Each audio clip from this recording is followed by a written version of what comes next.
रजनी वहां से चली जाती है। नीरव को समझ नहीं आता कि रजनी उससे इतना दूर क्यों रहती है। वो जब भी उसके साथ वक्त बिताना चाहता है, रजनी कोई ना कोई बहाना बना देती है। एक दिन घर पर कोई नहीं था। रजनी घर का सारा काम जल्दी से खत्म कर लेती है। घर पर अकेले होने के कारण वो सोचती है कि वो आज पेंटिंग करेगी। वो अपने कमरे में जाकर पेंट ब्रशेस और कलर्स निकालकर जैसे ही कलर मिक्स कर रही होती है कि दरवाजे पर बेल बज जाती है। अब कौन आ गया इस वक्त? इतनी मुश्किल से तो मुझे पेंट करने का मौका मिला है। रजनी दरवाजा खोलती है तो उसकी सास अपनी सहेलियों के साथ खड़ी होती है और सब घर के अंदर आ जाते हैं। अरे बहू, सबको शरबत बनाकर पिला दे, बाहर तो बड़ी गर्मी है। उफ। जी। रजनी पेंट ना कर पाने से उदास हो जाती है। उसे गुस्सा भी आ रहा होता है कि उसने इस शादी के लिए हाँ क्यों कह दी। वो रसोई में जा रही होती है कि उसकी सास उसे रोकती है। बहू, सबके खाने का भी इंतजाम कर लेना, आज का लंच तो ये सब यहीं करेगी। हाँ। रजनी बिना कुछ कहे रसोई में चली जाती है। सबके लिए खाना बनाती है। सब खाना खाते हैं और रजनी घड़ी देखती है कि ये सब कब जाएंगे ताकि वो अपनी पेंटिंग कर सके। जब शाम होती है तब सब चले जाते हैं अपने घर।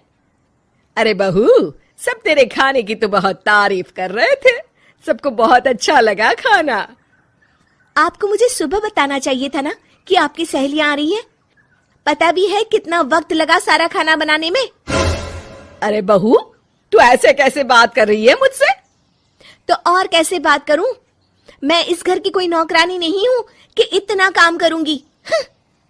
रजनी अपने कमरे में जाकर दरवाजा बंद कर लेती है। शाम को जब नीरव आता है तो उसकी माँ उसे पूरी घटना के बारे में बताती है। क्या रजनी ने आपसे इस तरह बात की माँ? हाँ, और पता नहीं उसे क्या हो गया है, शाम से बाहर भी नहीं आई है। मैंने तो कई बार आवाज दी, खाना भी नहीं खाया उसने। तू ही बात करके देख ले बेटा। नीरव अपने कमरे का दरवाजा खटखटाता है। रजनी, दरवाजा खोलो, मैं हूं। रजनी दरवाजा खोलती है और फिर वापस जाकर अपने बिस्तर पर लेट जाती है।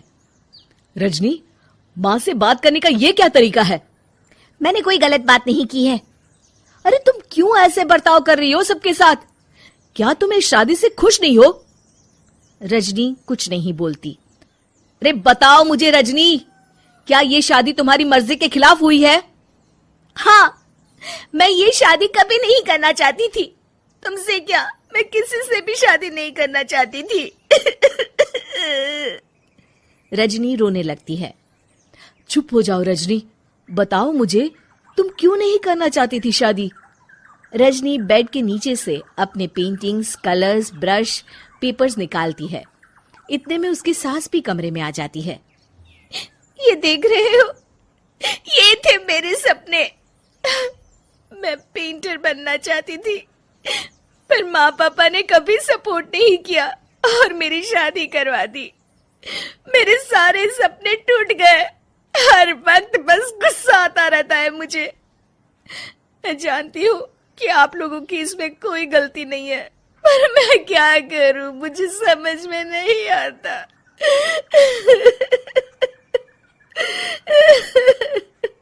रजनी फूट फूट कर रोने लगती है। मुझे माफ कर दीजिए, आप दोनों के साथ मैं बहुत बुरा बर्ताव कर रही हूँ। अरे रजनी बेटा, चुप हो जाओ तुम। नीरव पानी लेकर आता है। ये लो पानी पियो और शांत हो जाओ।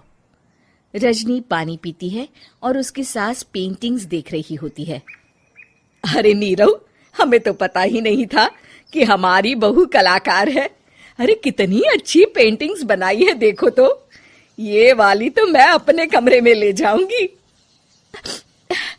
आपको ये पेंटिंग्स अच्छी लगी? अच्छी नहीं, बहुत अच्छी लगी। और तुमने हमें बताया क्यों नहीं? तुम जब चाहे पेंटिंग कर सकती हो रजनी। हम तुम्हारे सपनों को पूरा करने में तुम्हारा पूरा साथ देंगे। हाँ बेटा, हम कला की कद्र करते हैं। हम कलाकार तो नहीं, पर मुझे गर्व है कि मेरी बहू एक कलाकार है। रजनी, नीरव और सास तीनों हंस पड़ते हैं।